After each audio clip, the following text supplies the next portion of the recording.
Il fait son grand retour après plusieurs années d'absence. Le festival Chant contre Chant, créé à l'origine à Poitiers en 2004, revient et à Angers cette fois.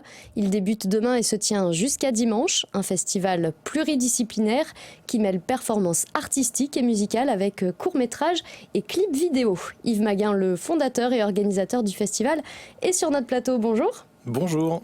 Donc pourquoi il s'était arrêté ce festival et pourquoi il revient à Angers ?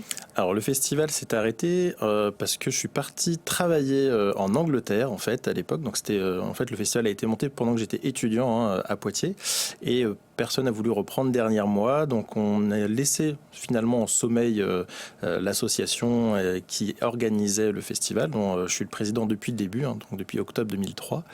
C'est quelqu'un qui vous a redonné la flamme. Exactement. En fait, c'est grâce à une étudiante que j'ai accompagnée, parce que je suis aussi enseignant en audiovisuel à l'université d'Angers à l'Estua, et une étudiante que j'ai accompagnée lors de son mémoire. Elle faisait donc un sujet sur les festivals de vidéoclips, et ça m'a redonné la flamme, et je me suis dit, allez, c'est le moment, il faut que je le fasse, et surtout que 2024, ça fait 20 ans qu'il y a eu la première édition. Je trouvais que c'était une belle date anniversaire pour relancer ce festival.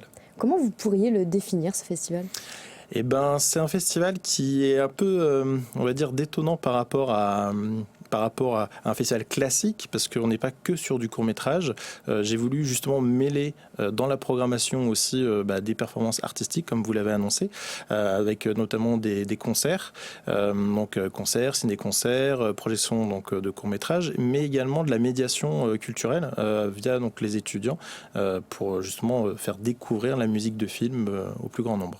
Et ça commence demain.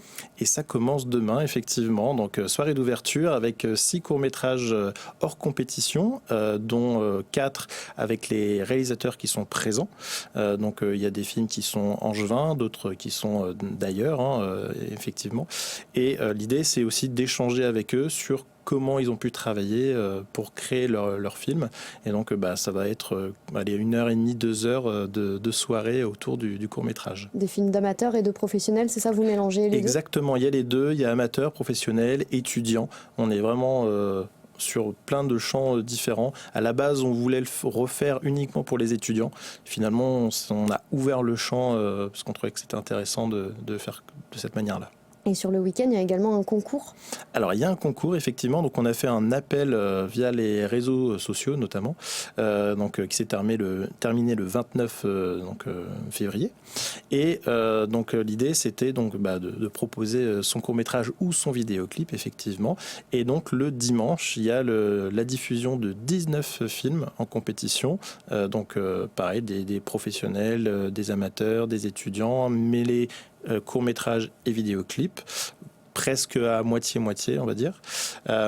Et donc, ça sera pendant 2 heures de projection, effectivement, le matin de 11h à 13h. Et puis, une rediffusion pour ceux qui n'ont pas pu se lever de 14h à 16h. Et vous êtes d'ailleurs venu avec le trophée, c'est ça ? Exactement, donc le trophée qui est ici, il y a 4 prix qui vont être décernés.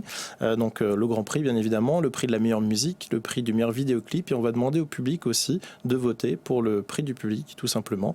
Et je suis aussi venu avec ici un tableau. Ce tableau, c'est un artiste angevin qui s'appelle Tom Wood, qui est aussi partenaire du festival. Et donc le grand prix et le prix du public auront un tableau fait par lui. Et le prix de la meilleure musique et le prix du meilleur vidéoclip, on a un partenariat avec Ovenil qui presse, qui est au Pont de C, qui presse des vinyles en fait. Et donc leur musique sera pressée sur vinyle. Et parmi le jury, il y a une personne.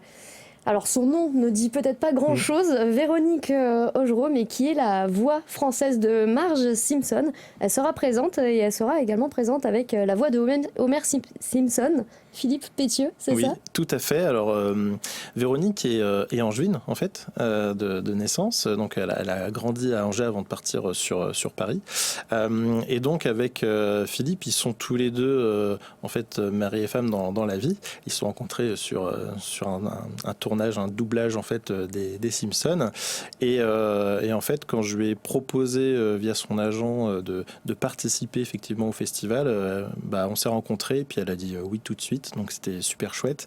Et j'ai composé ensuite mon jury avec d'autres personnalités, donc un compositeur qui s'appelle Romain Mercier, dont d'ailleurs pour la clôture du festival, le film où il a composé la musique qui a eu un prix au Festival du documentaire de Los Angeles en 2022 sera diffusé, donc un court-métrage aussi, un petit documentaire. Mais également on a donc Emmanuelle Landais qui est une improvisatrice du groupe Les Espressos, la troupe Les Espressos qui est angevine. Sandra Ricordo qui est aussi dans la coordination et l'action culturelle, notamment autour du festival, et un étudiant aussi qui fait lui aussi du théâtre que j'ai aussi, un étudiant que j'ai en cours en communication et médiation culturelle. Et donc ça se passera dans la salle de spectacle le 4 à Angers. Exactement, merci.